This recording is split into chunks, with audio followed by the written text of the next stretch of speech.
Okay dear student, हम कल की ही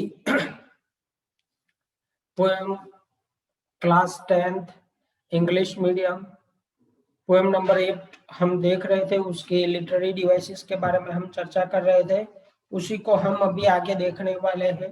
राइट, इस पोएम के अंदर अब तक हमने 1 से लेकर 6 तक की लिटरेरी डिवाइसेस को देख रखा है और शायद यही चीजें आपको समझ में आ गई होगी।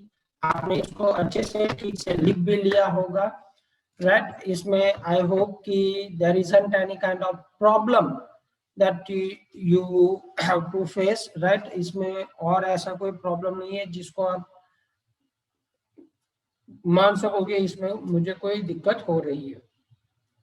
अब वहां से हम आगे देखने वाले हैं।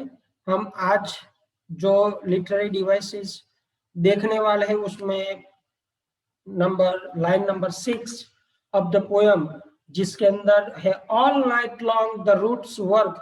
पूरी रात वो जो रूट्स ऑफ द ट्री है वो वर्क करने को बताया गया है। तो अब सुनो कि जब भी कोई ऐसी चीज हो जिसको ह्यूमन क्वालिटी प्रदान की जाती हो या दी जाती हो तो वो पर्सोनिफिकेशन बनता है। तो इसमें ये जो पहला आप स्टेटमेंट देख रहे हो, इसमें पूरी नाइट काम करता है रूट। अब रूट तो काम नहीं करेगा ना, वो शकिंग करेगा। जो न्यूट्रिशन होते हैं, राइट, जो प्रोटीन होते हैं, जो गैसेस होती है, जो पेड़ को जरूरी होती है, वो एब्जॉर्ब करता है। लेकिन फिर भी यहाँ पे वर्क बोला गया है, तो ये हमारी लिटरेरी डिवाइस बनेगी पर्सोनिफिकेशन। और इसके बाद इसके साथ दूसरा है to disengage themselves from the cracks. अब यहाँ पे एक तो देखो हाइपरबोले तो आपको दिखता ही है, दिखता है। हाइपरबोले कैसे दिखता है कि भाई एग्जैजरेशन इन वर्ड्स, पूरे ऑल नाइट लॉन्ग, पूरी रात भर। तो ये काम करने का जो है वो दिन रात लोग करते हैं काम, हम आप सभी लोग काम करते हैं। लेकिन यहाँ पे कुछ ज्यादा बढ़ा चढ़ा कर बोलने की बात की गई है, तो ये हाइपरबोला भी हो गया। इसके बाद की जो स्टेटमेंट है वो स्टेटमेंट है the leaves strain toward the glass. अब इसमें आपको पर्सोनिफिकेशन दिया गया है। देखो लीव्स यानी पत्ते have been given the human quality of straining, है ना। स्ट्रेन करना ये ह्यूमन क्वालिटी है। अब जो पेड़ के पत्ते हैं वो कभी स्ट्रेन नहीं करते, लेकिन यहाँ पे वो क्वालिटी दी गई है। तो यहाँ पे personification is a best option for the identification. Now उसके बाद की जो 8वें नंबर की है लाइन, उस लाइन के अंदर हमें क्या बताया गया है, देखो small twigs stiff with exclusion.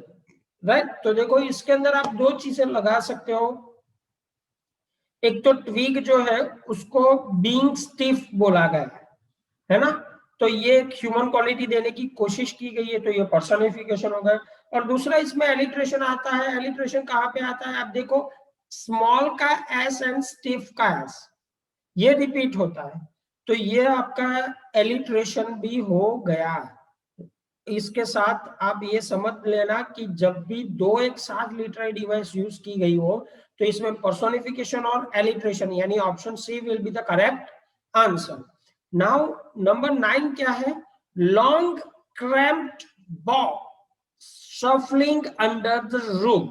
अब यहाँ पे अगेन पर्सोनिफिकेशन जो बाउ हो, BOUGH बाउस है, have been given the human quality of being cramped and shuffling. Shuffling करना और क्रैम्प्ड होना, जकड़ा जाना, ये चीज होती है ह्यूमन के अंदर मसल्स में। लेकिन यहाँ पे जो डालियां होती है, लताएं होती है पेड़ों की, उससे रिलेट किया गया है, तो ये पर्सोनिफिकेशन बनता है। 10वीं लाइन इसी पोयम की है, like newly discharge patient. Newly discharge patient, तो यहाँ पे आप सिमिली का इस्तेमाल कर सकते हो क्योंकि लाइक वर्ड इस्तेमाल हुआ है। इसमें डायरेक्ट देखो यहाँ पे कंपेयर किया गया है ना, लाइक न्यूली डिस्चार्ज पेशेंट, ये पेशेंट ये किसके लिए यूज किया गया है, ट्री के लिए। तो आप यहाँ पे सिमिली का इस्तेमाल कर सकते हो। चलो इसके बाद आप और क्या लगा सकते हो इसके अंदर, नई लाइन है हमारी, राइटिंग लॉन्ग लेटर्स। अब ये एलिट्रेशन है, आप देखो इसमें लॉन्ग का एल और लेटर्स का एल रिपीटेड यूज हुआ है, कॉन्सोनेंट साउंड है, तो ये रिपीटेशन ही हो, सॉरी एलिट्रेशन ही होगा। और आखिरी जो है आज के पार्ट की, आखिरी आज के हिस्से की, वो है the departure of the forest from the house. तो इसके अंदर आपको personification, alliteration, antithesis, apostrophe, repetition and personification and metaphor, ये चार ऑप्शन दिए गए। तो इसमें आप सबसे पहले पर्सोनिफिकेशन यूज कर सकते हो, क्योंकि फॉरेस्ट जो चीज है उसको ह्यूमन क्वालिटी दी गई है डिपार्चर करने की। अब आप सोचो, फॉरेस्ट कभी डिपार्चर एक जगह से दूसरी जगह नहीं जाता ना, लेकिन दिया गया है, तो ये पर्सोनिफिकेशन होगा।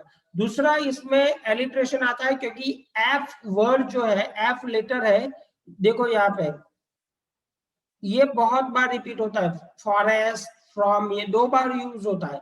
तो यहाँ पे आप अपनी लिटरेरी डिवाइस के अंदर एलिट्रेशन का भी इस्तेमाल कर सकते हो। समझ में आई डियर स्टूडेंट? ये चीज आपको लिखनी भी है नोटबुक में और इसको समझना भी है, ठीक है। बाकी इसी पोएम की जो लिटरेरी डिवाइस है हम कल देखने वाले हैं, 13 से लेकर बाकी की जितनी भी है वो हम कल कंप्लीट करेंगे। यहां तक जहां तक मैंने एक्सप्लेन किया है वहां तक आपकी नोटबुक में लिखा होना चाहिए। I hope there isn't any problem. Please be careful while reading and writing and do not go outside, stay home, stay safe. Thank you very much.